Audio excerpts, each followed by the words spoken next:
Hello, and welcome to our weekly dialogue with Helga Zepp-LaRouche. She is the founder and the chairwoman of the Schiller Institute. Today is September 4th, 2024. I'm Harley Schlanger, and I will be your host. You can send us your questions and comments via email to questions@schillerinstitute.org, or you can post them on the chat page. Now, Helga, during last Friday's Zoom call of the International Peace Coalition, you spoke of the urgent necessity of citizens to act so that they can have their voices heard to stop the steady march by the NATO establishment toward a nuclear World War III. Two components of that march were the NATO-run incursions into the Kursk territory of Russia, and secondly, the release of what was described as a new secret nuclear doctrine by the Biden administration to prepare the United States to fight a three-front nuclear war. But in the midst of this NATO escalation, there were signs from the results of elections in two German states that voters are rejecting this march to World War III, as the parties of the ruling coalition in Germany were decimated by the voters, and there are signs of a revival of the peace movement in Germany. So our first question for you comes from a German viewer who asks, what is the significance of the vote in Germany, and will it change anything? Well, I think it is quite significant because, first of all, the ability of the Berlin government to continue to ignore everything that's going on in the minds of the people has suffered a severe blow. I watched the election program on the different programs on Sunday evening, and even the moderators were quite speechless. It's one thing, this was not an unexpected vote. The polls had basically predicted such an outcome. Nevertheless, it sinks in, that eventually the voters will take away the legitimacy from the government if the government continues to violate the basic interest of the country and the people. So I think this is a definitely warning shot, not only, obviously in the two states, Saxony and Thuringia, but also for the Berlin government. And there will be another vote coming up in Brandenburg, which I think will go in a similar direction. But I think it does require a lot more, because we have never been in such a mortal danger like right now. And while I agree with you, Harley, that the peace movement is, sort of reawakening, and there are signs that people are preparing for demonstrations. But, the strategic danger is so enormous, and I do not see a real reflection of that in the conscience of the debate, because what you were referring to, this upgrade of the US nuclear doctrine, this happened already, according to the New York Times, in March. Biden signed onto it in March, and only end of August we find out about it from the New York Times. Now that is incredible. I was not aware that this was a big issue in the public domain, at least in the context of the NATO summit. And after the NATO summit, Chancellor Scholz announced the US decided to put long-range missiles into Germany starting 2026. And Scholz said, I think this was a good decision. Now, what is that? I mean, this was not discussed in the Parliament. It was not discussed among the public in the newspapers or in any fora which would mean that the population knows about it. And if one thinks about it, if Biden signed this updated nuclear doctrine in March, committing the United States to prepare for a three-front war against Russia, China, and North Korea, nuclear war, then for sure that overshadowed and was causing the framework of the NATO summit. And that means also the, quote, US decision to put long-range missiles into Germany starting 2026, which is, by the way, the exact same point when the New START treaty runs out, with presently no sign that it will be updated. So, that means the decision to put long-range missiles into Germany is part of this upgraded US nuclear doctrine, because when you are preparing for a potential war against Russia, China, and North Korea, that means the Atlantic and the Indo-Pacific. Obviously, the US missiles in Germany are an integral part of such a deployment, and there was zero discussion about that. Now, I think this is therefore, a much more serious problem than I think most people have an inkling of, because I think the election vote in Saxony and Thuringia, I know that from our own organizing in these two states, people are very concerned about the Ukraine war, the relationship to Russia, the collapse of the German economy as a result of the sanctions, and all the questions around Nord Stream pipeline sabotage and so forth. But I don't think the population has the clarity of how great the danger actually is. So I think it does require a lot more discussion and a lot more clarity. And I think, we must demand a debate in the Bundestag, in the German parliament, about the implication of this, because, the idea to put long-range missiles into Germany makes Germany a prime target. If it ever comes to war, Germany will be the first place to go. And, the last time when a comparable situation existed in the beginning of the 80s with the Pershing II and SS-20, which were, on launch on warning with only a few minutes apart from each other, you had hundreds of thousands of people in the street, and eventually 1 million of people who thought we are on the verge of World War III, and we were. But this mobilization, this demonstrations then created an environment which helped to bring about the INF Treaty, limiting such deployments of such missiles. But that was abandoned by the Trump administration. So now, basically, we have open field for a new nuclear arms race.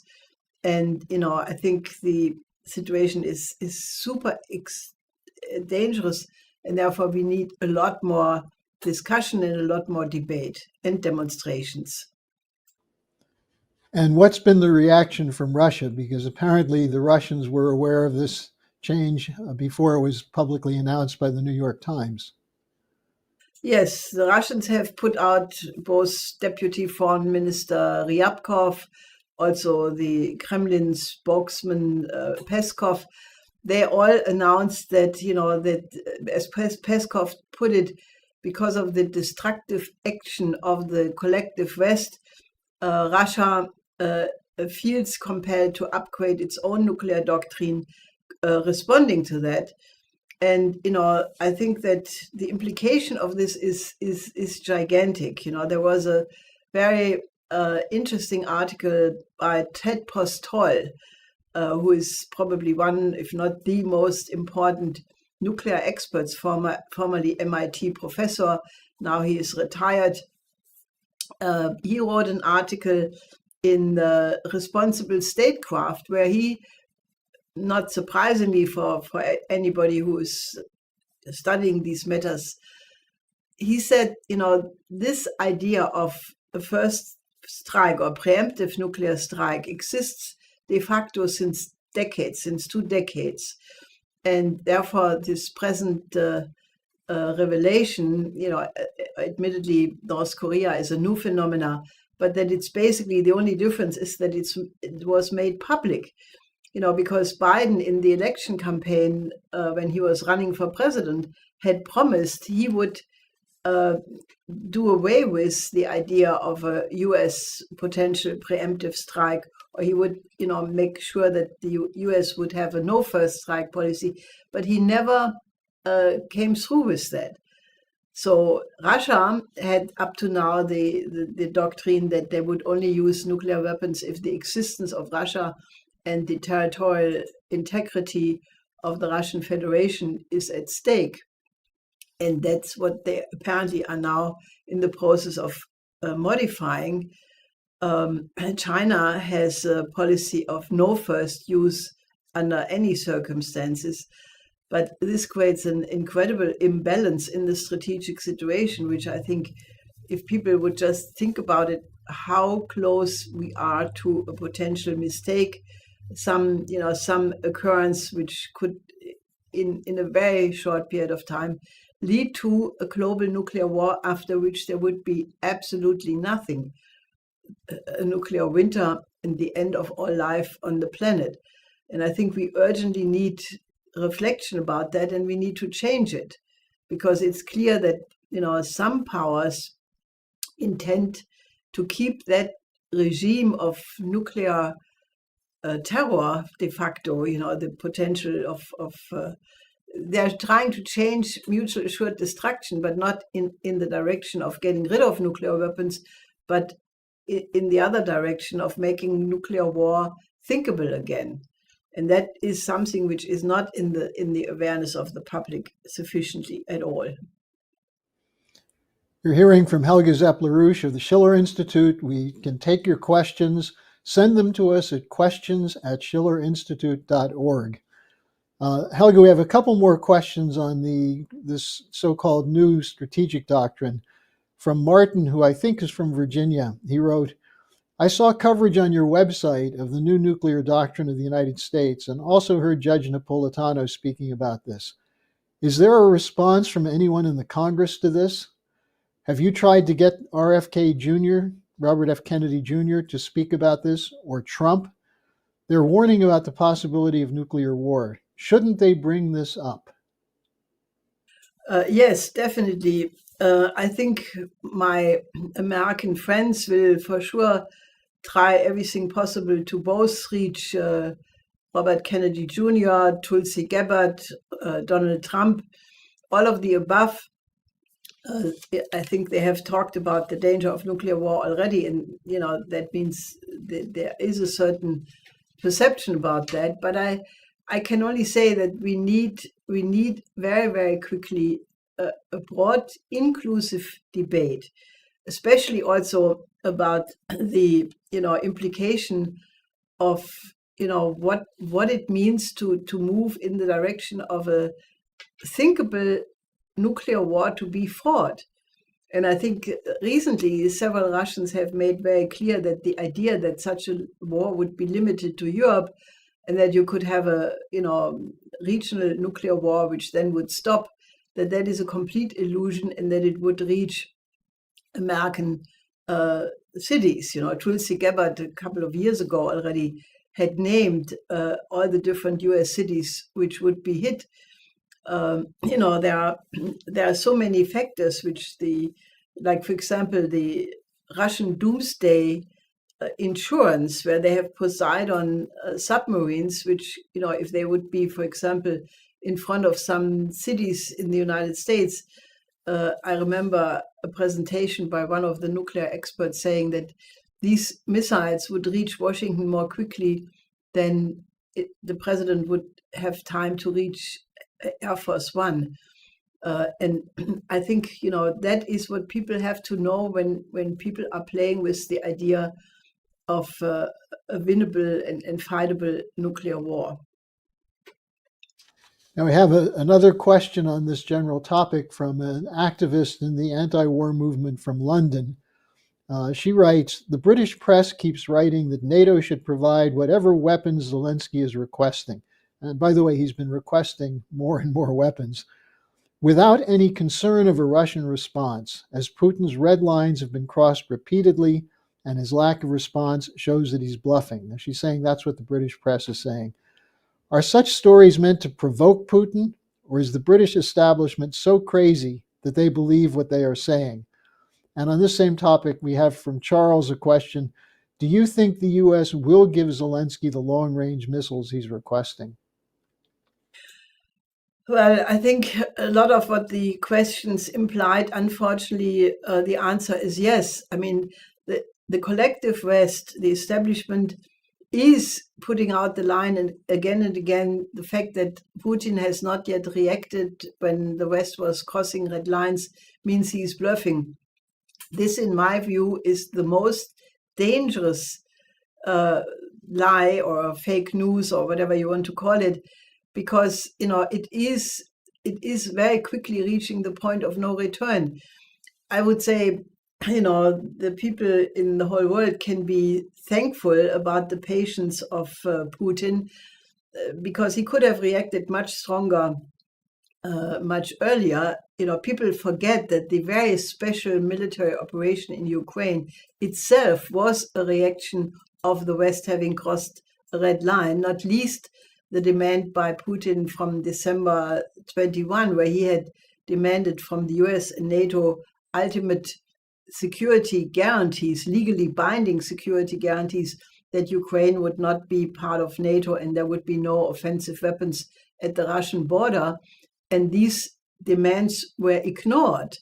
So the special military operation was clearly, a response by Putin of such red lines being crossed. And this whole talk that, the purpose of it is that, that people should just agree. It's like what the British had said, Chalmer, Malcolm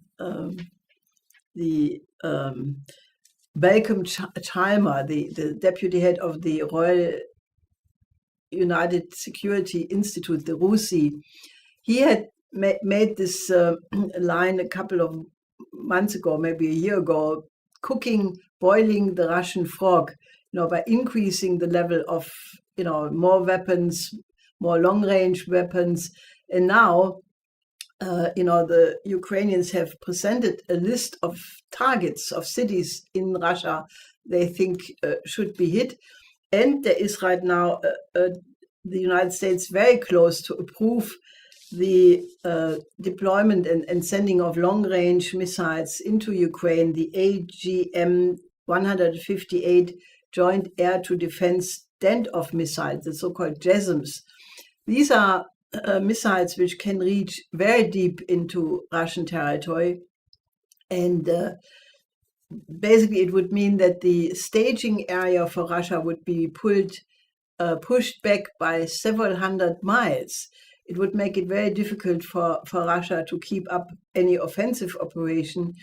And it could potentially give the Ukrainians a strategic advantage, especially because, there is talk about that the United States wants to produce a large stockpile of such missiles, give Ukraine hundreds of them. There's even talk of 12,000, that there's an inventory order of 12,000 such missiles.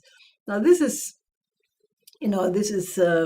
quite massive. I don't think that the Ukrainians have enough pilots, at least not in the short term, unless you supply NATO pilots.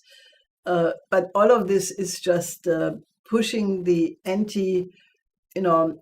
obviously, we are closer and closer to the point of no return, because there will be a final response by Russia. There's no question about it.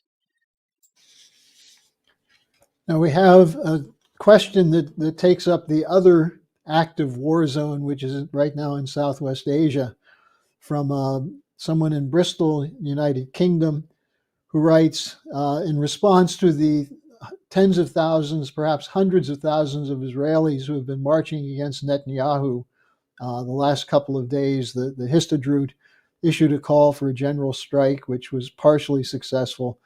But this person writes, I'm not all that impressed by the Israeli citizens marching against Netanyahu, because they are saying nothing about stopping the genocide or ending the occupation. And even if the International Criminal Court issues an indictment against Netanyahu, who will make sure that he stands trial?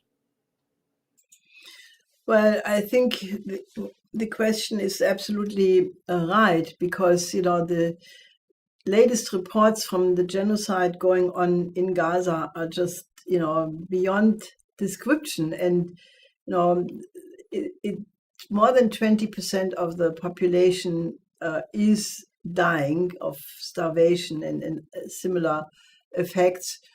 The total number of casualties is already probably far beyond 200,000. That's according to figures of the British medical journal, The Lancet, not counting probably all the people who are under the rubble in, various bombed out areas. So the situation is absolutely incredible. And I don't know, I don't have a good perspective what will happen, but there are various motions to bring the whole matter to the UN General Assembly.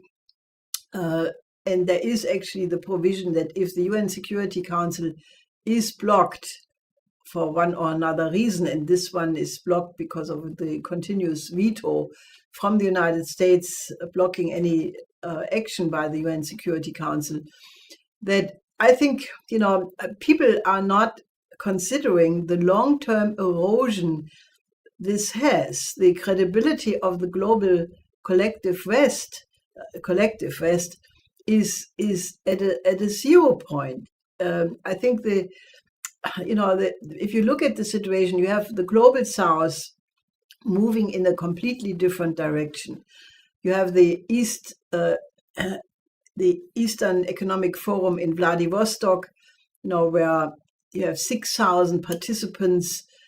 Lots of economic deals are being concluded. The vast area of the far east of Russia is, there are many development projects concluded where a lot of developing countries or global South countries are participating in.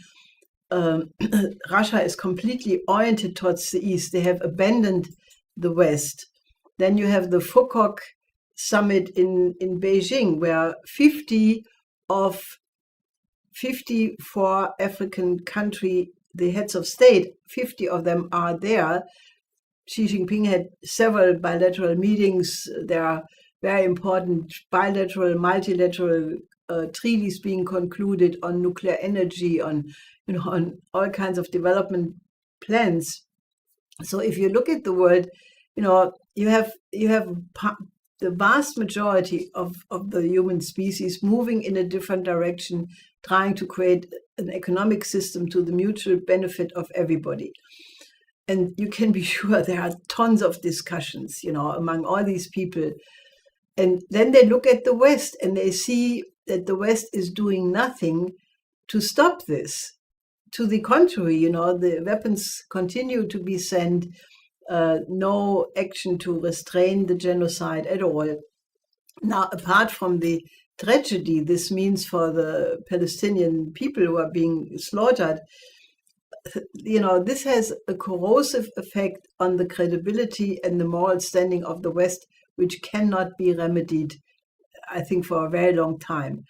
And what that does to the global order, to the security of the whole world, I think that is something completely overlooked by the Western establishments because, they are so concerned in holding on to their particular, position and privileges and power. And I think they are completely really blind and tragically incapable of understanding the consequences of what they are doing. So I don't have a good prognosis of how this will play out, but I think you could have an explosion in the UN General Assembly where the topic will be put on the table in ways that cannot be suppressed. So that is why I think that anybody who is, concerned about world peace and the condition of the world, I can only ask you, join our efforts to get a broad discussion about the need for a new security and development architecture for the whole world. Because I think, given the fact that because of nuclear weapons, because of pandemics, because of the internet, mankind is sitting in one boat. You cannot have parts of the world go under and other parts of the world prosper and be in peace. And that is why my approach has been for several years, we absolutely have to move to the idea of a new global security and development architecture. And, I think that is in the interest of the majority of the people. And I'm not totally unoptimistic that this can be accomplished. Well, I think that's an important point to emphasize, that you've made from the beginning the idea that peace depends on a mutually beneficial economic agreement, a new architecture. And I would urge people to set aside the time this coming Friday at 11 a.m. to join the Zoom call of the International Peace Coalition to hear the discussion that's been provoked by the work that especially Helga has done. Now, I have a question on, you brought up the Eastern Economic Forum a minute ago. We have a question from a retired UN employee, human rights activist, now living in Australia. And he writes, there are so many meetings going on related to a new economic system, the Eastern Economic Forum, the China-Africa Cooperation Forum, the BRICS, and so on. All of this is good, but shouldn't there be a united effort behind a call for a global assembly to establish a new system, like the original Bretton Woods Conference in 1944? Yes, emphatically yes. Because, you have on the one side the effort to build a new economic system, a new credit facility, especially with the new development bank. You have the effort to, basically provide credit for development. So if you would look at that just by itself, you could say that that is good and fine. The only problem is that the global, the neoliberal transatlantic system is in an extremely fragile situation. And, if you had a repetition of 2008, the Lehman Brothers crisis on steroids, because all the so-called tools of the central banks have been used up in the meantime, you could have a crash, bringing down a lot of structures, because, if you look at the world trade, it's still very mixed. A lot of it is in dollars. So any banking crisis in the West, which, could affect the emerging markets, it could cause havoc with a lot of people dying as a result. So I think the idea of a new Bretton Woods conference is extremely important. And I think it's quite interesting that Robert Kennedy Jr. brought this up, I think 2 weeks ago, where he said that if, this was before he dropped out of the presidential race, that he would bring up the need for such a new Bretton Woods conference, with the absolutely important difference that this time the need to overcome the underdevelopment of the global South should be a key feature of such a new Bretton Woods system.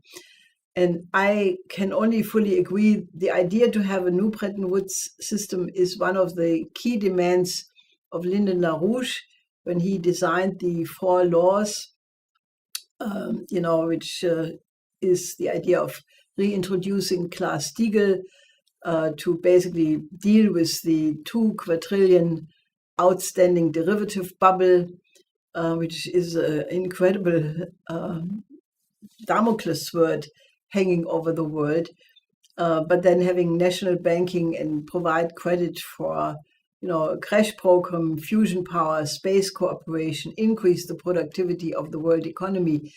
All of that must be a part of such an approach. And I embedded this idea of a new Bretton Woods system in my 10 principles, which were meant and are meant as food for thought of such a new global security and development architecture, because you need to take care of all aspects.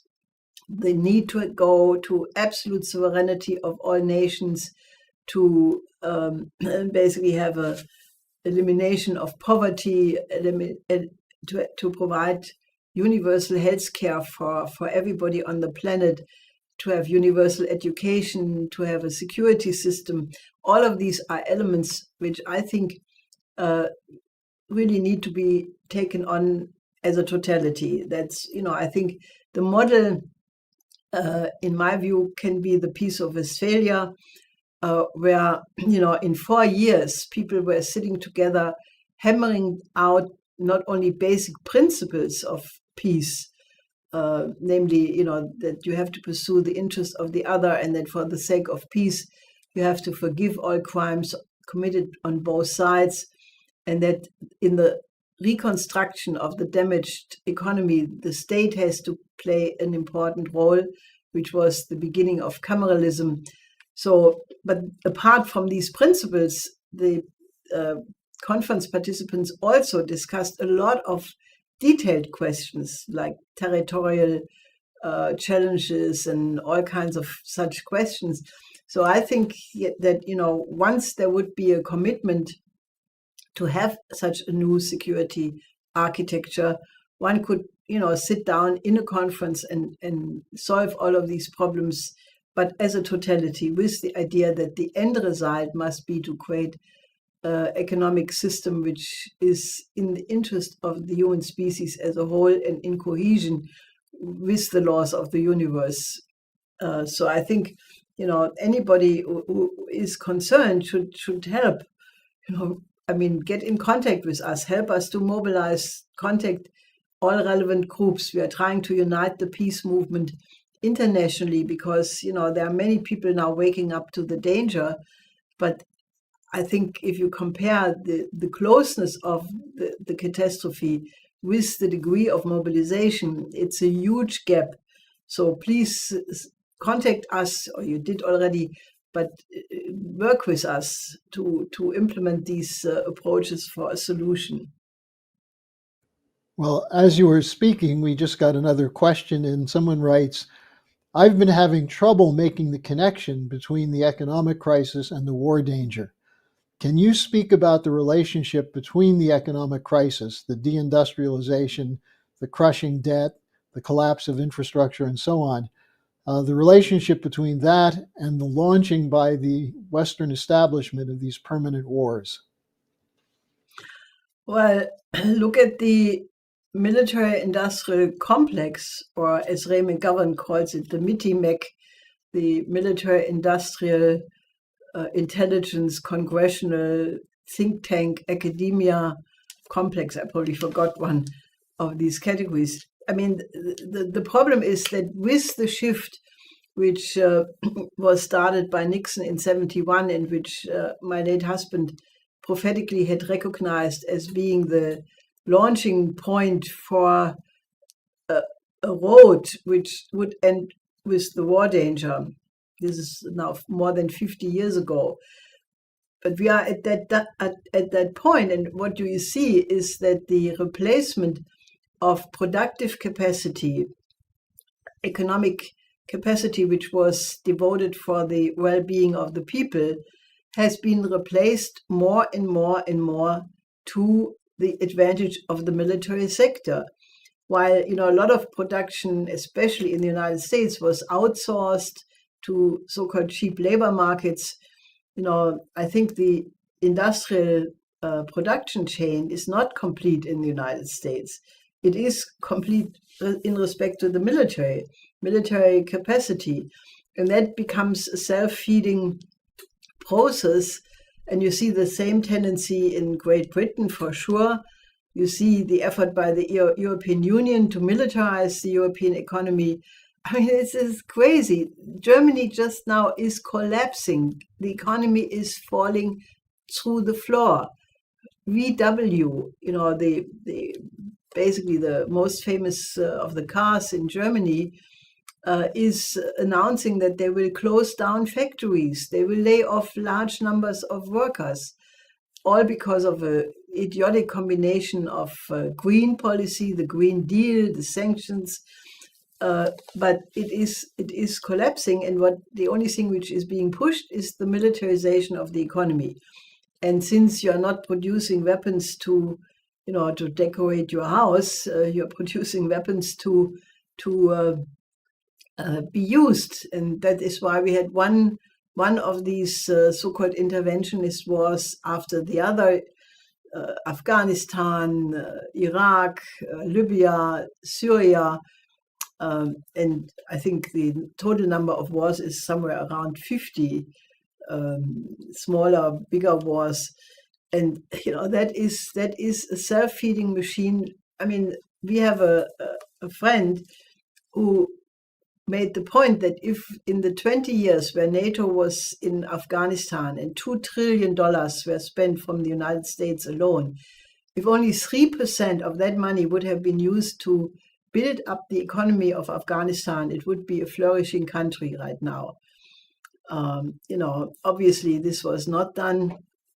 And, a similar equation you can put up anywhere. Military production wars are the destruction of actual physical capacity, things which could be used for healthcare, for schools, for exploration of new technologies and sciences. And I think we have to have a general understanding that this is an aberration. It's a wrong way of humanity, and I think we have to get in the other direction and get the popular support for retooling these military industrial capacities to rebuild the economy. The United States needs a lot of infrastructure. The United States has zero fast train. Zero. China has more than 40,000 kilometers of fast train systems which go 350 kilometers per hour. They are now building, test runs for 600 miles an hour and even beyond, maglev trains which go beyond that, and also other technologies. The United States needs repair bridges, roads, new cities, and what a waste. But as long as the population goes along with it and doesn't demand such a change, it will not happen. So that is why, we need an educated population demanding such a change to occur before it is too late. I have one final question for you, Helga. Someone writes in, would you say something of the significance of Turkey, which is a member of NATO, applying for BRICS membership? Well, that's very interesting because obviously Turkey was frustrated for many years by the EU. They had applied for EU membership. The thinking in the inner EU circles was never really serious to take Turkey in, just to keep them on a string, because they have some usefulness for NATO. But obviously now with the emergence of the BRICS, the Eurasian Economic Union, the ASEAN, the SCO, there are much more interesting options. And in the statement which Turkey put out announcing their intention to become part of the BRICS, they said, we will remain in NATO, but we can also be a bridge between, the BRICS and the Asian development and Europe. Naturally, it will not work because as long as NATO remains on this global NATO, fighting a three-front war against Russia, China, and North Korea, not to forget Iran, how can you both be in BRICS and NATO? But I think Turkey is offering a way for the West to look at it differently, because if they would agree to give up this confrontation, trying to keep a dominant position in the world, which is not possible in any case anymore, because the power center has already shifted. It's just that the Western elites have not yet, reconciled themselves with that fact. It could be a model to, change the whole world and go from confrontation to cooperation. And that is the absolute sine qua non for the humanity to survive. So I think we have to get that shift. If the West the United States and European nations, they would say, we want to be part of it. We don't insist to dominate it any longer because it's gone anyway, but we want to cooperate. It would be so absolutely easy to come to an agreement. I give you my word, and I believe that with every aspect of my knowledge, that would be really easy. So let's do it. Well, Helga, on that note, why don't you tell us a little bit about what you're expecting with the call, the Zoom call on Friday of the International Peace Coalition? But I can tell you this will be probably the most important call we ever had, because the topic is this changed nuclear doctrine, the changing nuclear doctrine of Russia, what that implies, what it implies for the security of all nations. We will have very important speakers. One of them is going to be Professor Ted Postol, who is, and I have studied this matter quite a bit. I think he is the top expert on nuclear weapons and nuclear war. So he will, give from his expertise a background discussion on that. And you should get anybody who is concerned about the condition of the world in respect to war and peace, get them to join. Make this coming call really the point where you draw in all your neighbors, your colleagues, and let's really get the kind of mobilization going to make clear that the world wants peace and not be destroyed in war. And you can find more information about it at the schillerinstitute.com. Helga, thanks for joining us, and hopefully a lot of us will be seeing you on Friday. Yes, till Friday.